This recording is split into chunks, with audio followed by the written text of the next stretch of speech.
I love you.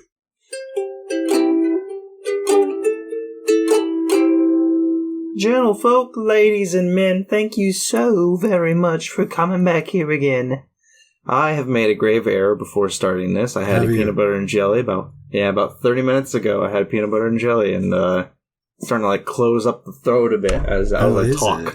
I can feel the peanut butter just still in there. Not enough water. Yeah, not enough water. I put way too much peanut butter on mine. It's 2 parts peanut butter to 1 part jelly.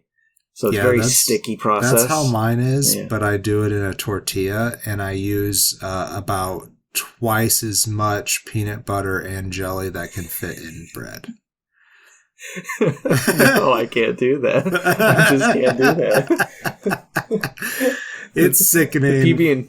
The PB&Js I have are filling enough. They're not a meal in of themselves, but they are a perfect long relief snack. Right, but I don't have the bread to be in there so the bread doesn't treat me very well. I think it's yeast, honest. But anyhow, the tortilla, I think it does pretty fine. And maybe that much peanut butter isn't. No. Nor jelly for that matter. There's so much sugar in jelly. That's true. I don't use, honestly, it is mostly peanut butter. Yeah. I couldn't. And then a tall glass of water. Very tall. That's fair. Yeah. As long as it's not milk. I can't stand the people who drink milk while they're having peanut butter. I'm just no, that's just too much. I used to, but man, nowadays I have a glass of milk and that's the end of the world. I know, yeah. That's what I'm saying. It's just too much. It's just outdoing it. Glass of water, that's good. It's a good fit. Yeah. Yeah, that was my mistake. So I'm sorry if you hear me start coughing close later on when I'm trying to still clear it all out of my throat. But that's because we're professionals here. I am the Green Traveler from Gorsh, and I am the Faceless Leone. Thank you for joining us on Green and Faceless on the Couch, a podcast about movies and TV. Woohoo! Oh boy! Yeah, this is the end of our part 1 of our Nick Cage playlist. We're gonna take a pause, hit the pause button on Nicky Cage, and we'll come back. Just like we've been hitting the pause. Yeah. Just like Disney. We gotta have some long running, and James Bond. Someday we'll get back to James Bond. Yeah. We'll try.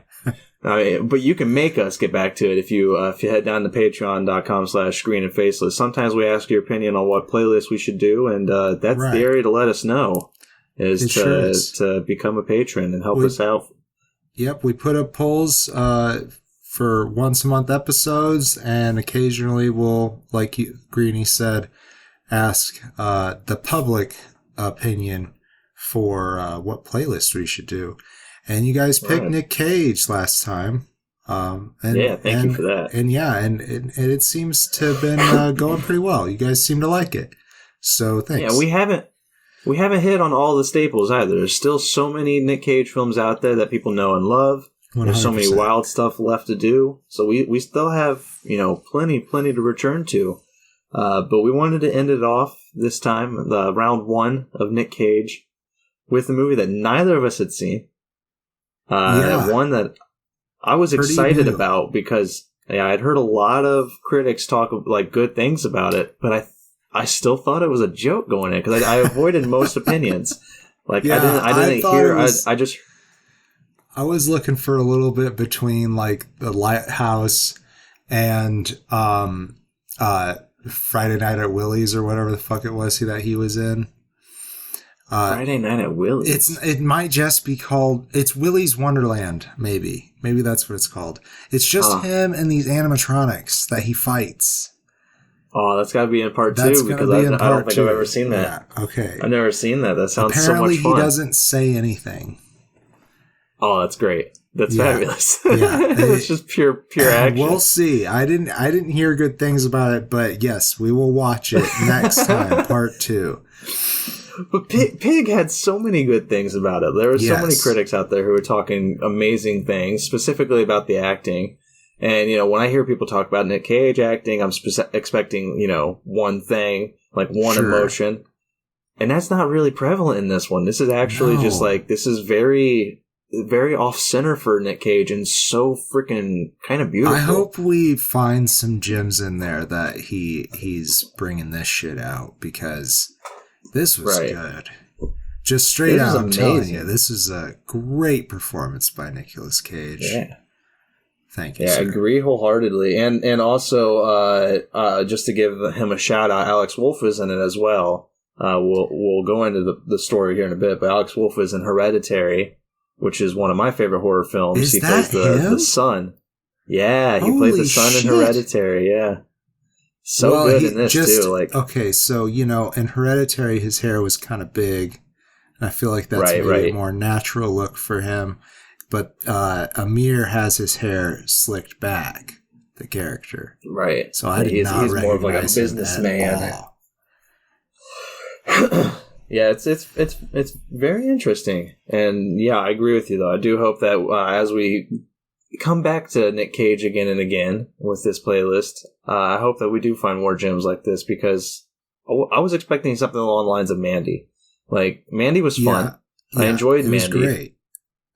But it was wild. It was a very crazy and kind of trippy experience with a very, you know, kind of expected Nick Cage performance. It's still an amazing Nick Cage performance, but more of what you expect. Right. But Pig, to summarize Pig, it's about a truffle hunter, a recluse. He used to be a famous chef in Oregon, Portland, I believe. Rob, yes. It does take some time for that to be revealed in the film, but it's also in the trailer, so.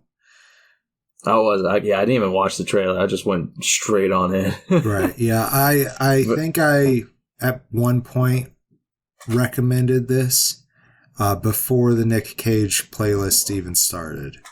Gotcha. Because I had watched the trailer and I was like, this looks wild. This looks strange.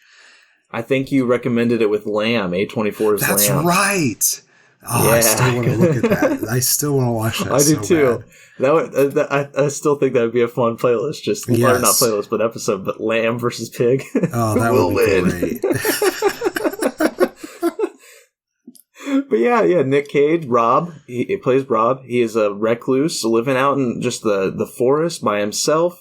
You get hints that his wife died, and that's why he's kind of out here and like living alone like a hermit with his prize truffle pig, who is, I don't know if it's actually a prize-winning truffle pig, but it's damn good. It's damn good. He said nothing would do the job. Excuse me, like her.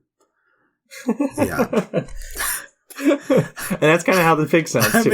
I'm embodying the pig. The pig's name is Pig, by the way, which I think is kind of ironic for the amount of love that he has for this pig. He really loves the pig. I mean, it is his only company. He does. Truly. He loves the pig so much. He gets occasional visits from people like what was Alex Wolff's character? Amir. Amir comes out to buy some truffles to sell them to restaurants, to chefs. You know, it's kind of like I don't know. It's a business deal. You know, this guy finds truffles. Amir comes and buys the truffles. Middlemans it. Right. And, it seems a little backdoor shady. Yeah, a little bit. Yeah. And but he loves that pig so much so that when a couple of people come along and break into his home and knock him out and steal his pig, he goes to everything to find it. He'll do whatever he needs to. And when I heard that synopsis, because that was all I really knew about this movie going in, that's why I was expecting Mandy. I was expecting it to be like John Wick, but with a pig. Yeah. That's what I was expecting. And, you know, plot-wise, it kind of was. But kind of, yeah. It has similar beats. But Rob is a much more kinder personality than these other guys. Maybe not always, because there is this... it is a bit of a spoiler, but there is this underground... like Fight Club thing. Fight Club, yeah. With restaurant workers. It's run by Edgar, played by Darius Pierce. And they end up going there because he thinks that Edgar has information about the pig. And anyhow, he just I'll leave what's the rest for it. But since I kind of wanted to talk it though. Okay, go ahead. Yeah, because he that's the part where it all switched for me. That's where I realized it wasn't going to be John Wick. Right. Because when he goes to that fight club, that's when I was just like, oh, here we go. We're going to start seeing the action. We're going to see Nick Cage beat the shit out of some people. That is how I felt, too. But no, he pays some money, or he doesn't pay money. He goes there, puts his name up, and somebody pays money to beat the shit out of him. And that's when I was just like, oh, this is going to be a much more emotional story, much emotional journey than I thought it was going to be. That's when I got really hooked. Does get the shit beat out of him. And he just stands there and takes it for the most part. And then when he goes down, and I think that's when the guy was supposed to call it off, or there was some kind of timer. Either way, he went past the timer. He went past the timer because Edgar holds a grudge on him for leaving, I guess. Right. I think we should everybody leave seems to. Why he left for the audience members. Sure. It's not like it's a huge mystery. It's just there's so many things I want to talk about that I want to leave something. Yeah, that's fair. And that's pretty much what the movie becomes, though, is this following the breadcrumb trail to find his pig, to figure out what's going on. And it was such a more emotional journey that dealt with loss and love specifically. That I was not expecting something like this. It. I did almost cry a couple times. Like, I didn't think it quite got me all the way to full tears. Which, I have cried at some pretty sappy stuff. And I wouldn't call this sappy, but it is emotional. I mean, as a kid, I cried to Armageddon. I would not cry now, but I did as a kid. Yeah. That's beautiful. It's just sad when Bruce Willis dies at the end. It was, what could you say? You just moved into New Manchester from Area 51, right? Excuse me. I just watched something that had a bar called Area 52. Well, that was what it was really called Area 52, but the public named it Area 51. Oh, okay. I always get that backwards. Don't you remember the signs? Signs are everywhere around there. We had to call it Area 51 because that was the new name. I see. You're dumb. I see. Idiot public, man. Idiots. So, anyhow, you just moved there, and Armageddon was on their DVD shelf, and you popped it in, and it's like, this is the most beautiful thing I've ever seen. I was like, Mom, show me the two saddest movies you know. And she was just like, all right, Titanic and Armageddon. And I was just like, oh, God. Oh, God. The emotions. Now make me happy. Show me the Goonies again. No, that was, I mean, I agree with you with Pig. I did not get to tears, but there were definitely many times where I welled up because it really does a good job at hitting those emotions because Nick Cage is so, not even just Nick Cage, like a lot of this movie is just quiet. It just, it lets everything kind of seep into you. Definitely. And I loved that. I loved that this film wasn't spending so much time on exposition. Like, you pick up a lot of the details of Rob's backstory, not through exposition, but just through the events, it is through dialogue, through exposition, but it's like, it's not explicit. It's not like tossing it at your face. It kind of earns every single plot beat. Yeah. And I found that so fascinating. I have not heard of Michael Sarnowski up to this point. I believe it might have been his debut. It was his feature directorial debut. Well, damn. I'm looking forward to it.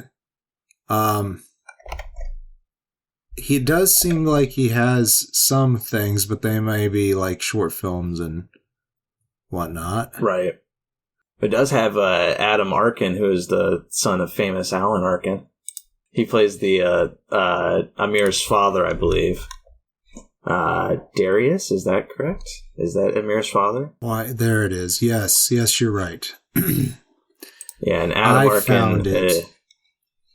I know the name Alan Arkin, but where do I know that name? He did look very familiar. Familiar? Just like a chameleon. He looked very familiar, and I have no idea from what.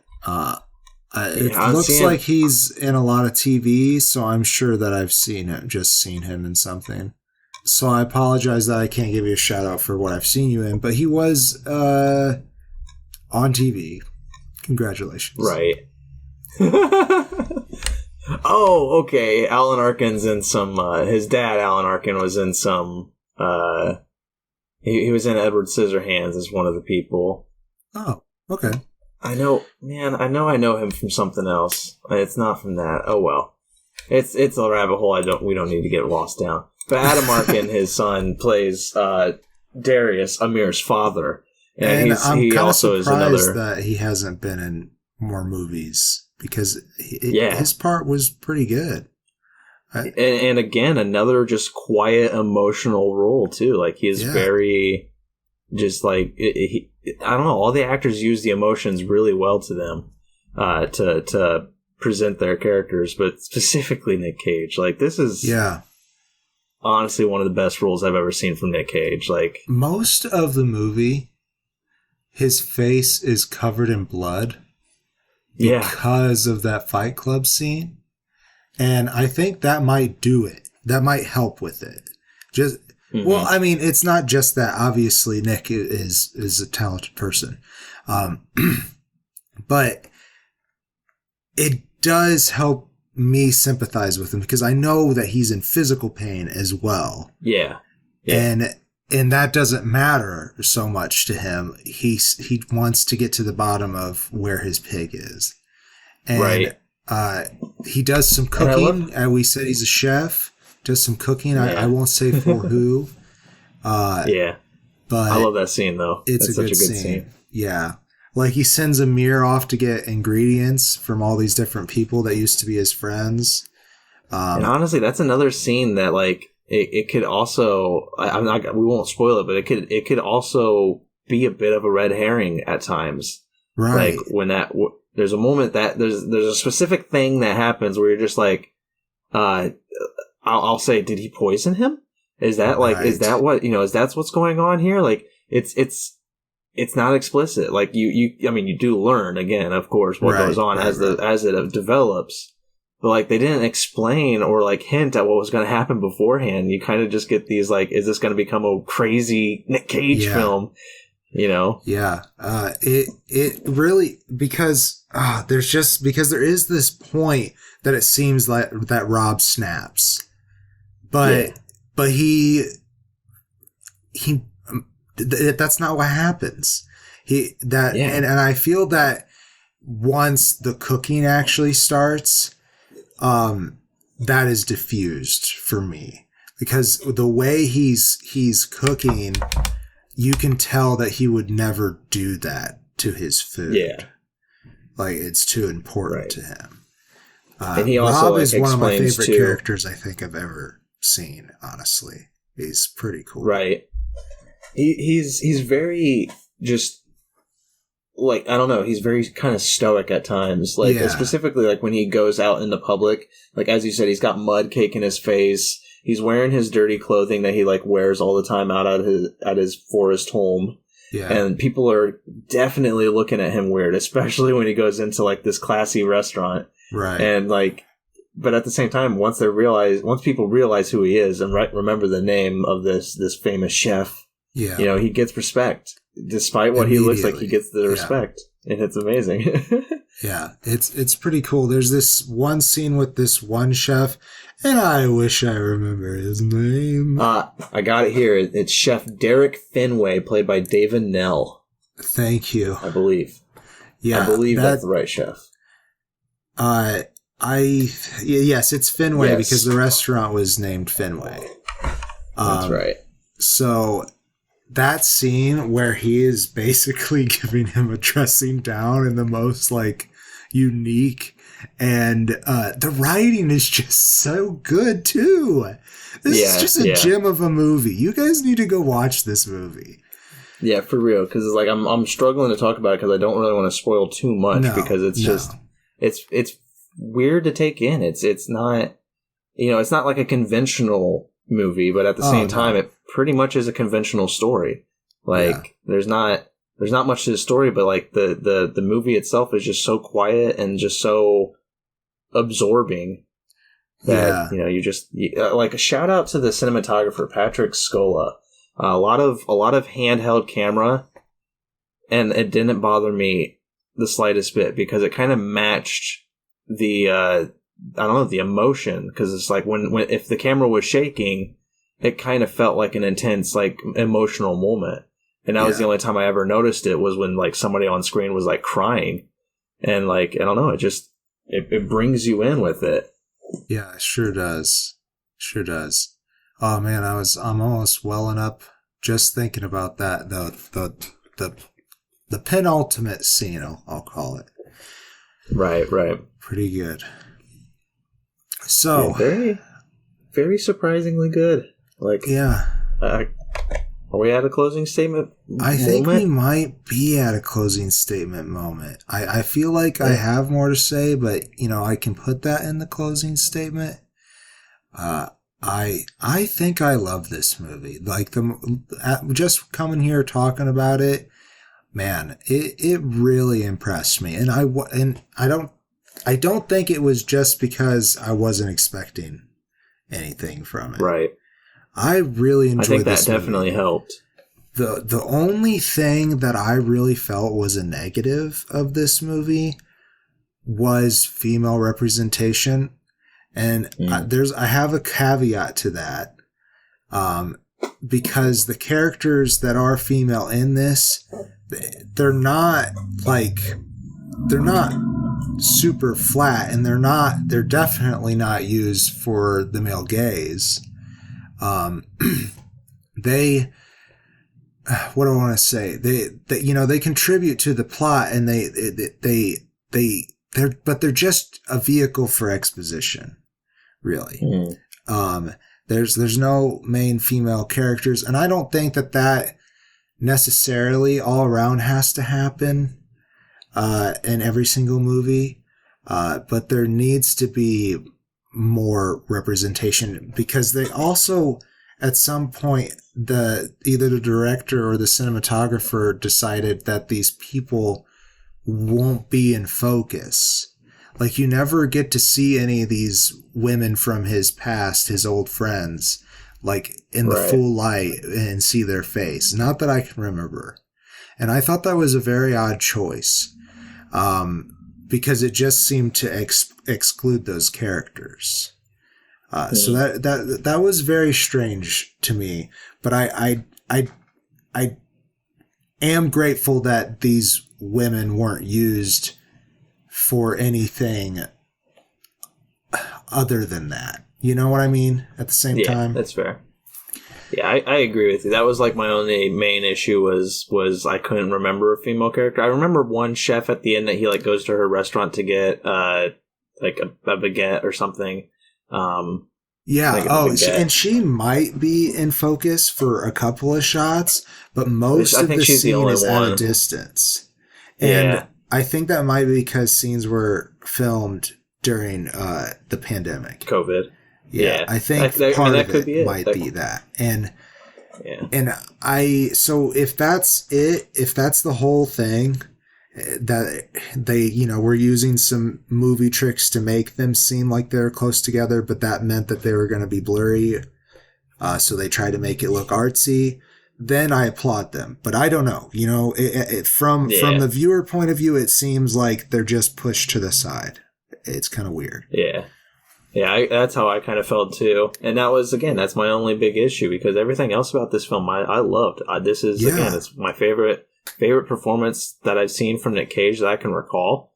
Like honestly, one of his best. His look in general, I think, is one of the best I've ever seen. He has this very thick beard, love the costume. very much like a hermit out in the woods, and like he looks so good in this role. And like, I don't know. It's just that, like, I don't think it was just like you said. I don't think it was just not expecting it. You know, just like being completely like thrown off guard by how good it was. I think it was also by itself just a damn good film. It was. I think so that definitely. Good. Yeah, I think that definitely helped. I think not knowing, you know, expecting it to be a joke or like a weird action parody of John Wick, I think made the emotional aspect of this film so much more superior, because I wasn't expecting to like try to be welled to tears. Yeah. So that was nice. It was so much fun. I definitely. Oh, I guess I don't know if you gave it a rating, but I give it 4 stars. I didn't, but I give it a face and a half. I love the film. And I kind of hope, now that we talked about it and I thought about the COVID aspect, that was the fact. But I still think there could be more of a well-rounded female character. Right. And, you know, maybe there were more scenes with the one chef, the baker. I mean, even just making a female role would have been fine. Like that could have worked really well. Yeah. Not to deflect off of Alex Wolff. Alex Wolff did a great job, and I loved the development of Amir's character, because he has a pretty solid story arc too that I really enjoyed. Yeah, but and I think that would have been an easy. I mean, it's a little too flashy for me, but the interior felt really nice. That's fair. That's nice. Yeah, it was good. I did not acknowledge the car at all.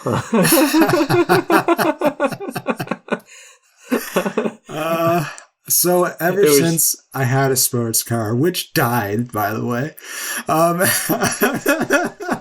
actually it does still run, but it has a check engine light that I can't afford to get checked because it's a foreign vehicle, and that's life. Yeah. But anyhow, ever since I had a sports car, I've been noticing cars, and it's kind of weird because I hadn't, you know, growing up, I really didn't care.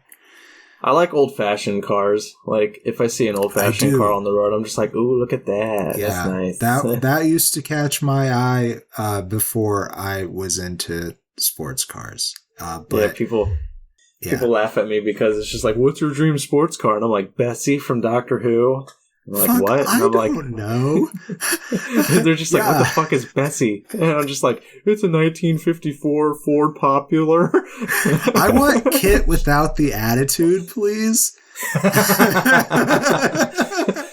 I get Knight Rider, please? That car talked back. Yeah, that's who I was talking about. Oh, it's called Kit? Oh, okay. Yeah, I always call it Knight Rider. I think so. Or if I'm you're probably right. Okay. I've only I never watched the show it? like a neither have I. I don't know if I've seen a single episode. I always just called it Knight Rider. It's just too much cultural reference. That's the reason why I might know. Yeah, it's called Kit. I just looked it up. Well. The more you know, thoroughly explained that joke. And literally my whole life, I just thought it was called Knight Rider. I didn't know it had a name. Yeah. And David Hasselhoff had a name too, and I don't know what it is. That was David Hasselhoff. It was David Hasselhoff. He was playing himself. It's a biopic. An auto biopic.